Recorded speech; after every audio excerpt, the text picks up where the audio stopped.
যে মেয়েটার মাথার মধ্যে আমি চুইনগাম লাগিয়ে দিয়েছি।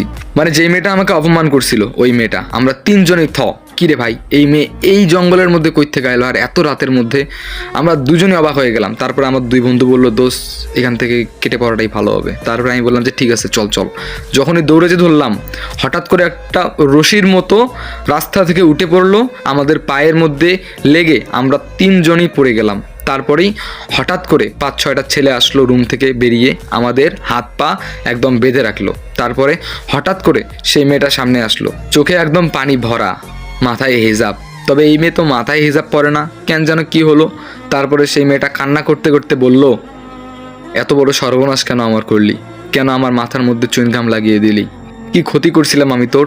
আমি তো তোকে চিনি না, আমি প্রথম আসছি কলেজের নিয়ম কারণ আমি জানি না। তোর একটা ভুল পেয়েছিলাম, সেই জন্য আমি ক্লাসরুমে বলেছিলাম। সেই জন্য কি তুই আমার এত বড় ক্ষতি করবি? আমি কলেজে যেরকম মুভমেন্টে ছিলাম, মানে যে মুড নিয়ে আমি ওর মাথায় দিয়েছিলাম, সেই মুডটা এখন আর কাজ করতেছে না। মানে তখন খুব রাগ হচ্ছিল, এখন কেন যেন রাগ হচ্ছে না, এখন কেন যেন খুব কষ্ট লাগতেছে। না, এটা আমি ভুল করলাম আসলে। একটা মেয়ের মাথায় এটা দেওয়া একদমই উচিত হয়নি। মেয়েটা একদম